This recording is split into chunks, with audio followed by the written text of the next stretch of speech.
Sasa mwelekeo wetu ni kuhakikisha mwenyekiti wetu anaachiwa. Ndio jambo moja tunalotaka. Mwenyekiti wetu sio muhaini. Mwelekeo wetu na wanachama wetu na kampeni yetu ni kutaka sasa mwenyekiti Tundu Lissu atoke ndani. Mwaka mmoja ni mwaka mrefu sana.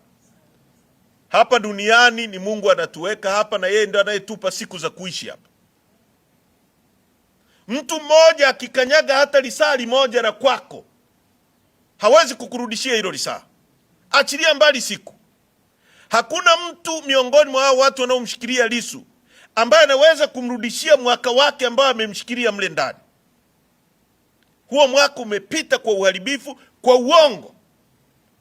Kampeni yetu wanachama kote nchi nzima ni kutaka Mheshimiwa Lissu aachiwe mara moja,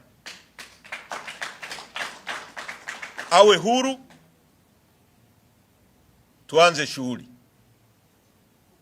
tuanze shughuli yetu.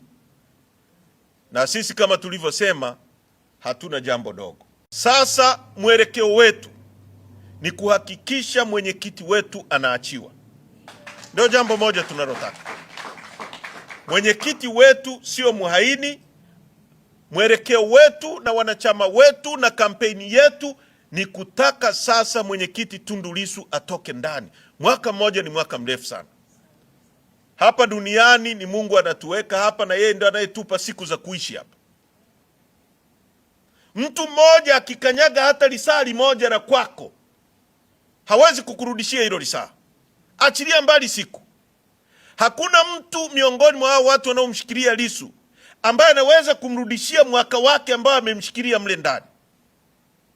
Huo mwaka umepita kwa uharibifu, kwa uongo. Kampeni yetu wanachama kote nchi nzima ni kutaka Mheshimiwa Lissu aachiwe mara moja, awe huru,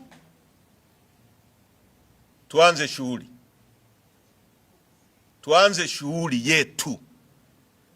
Na sisi kama tulivyosema, hatuna jambo dogo.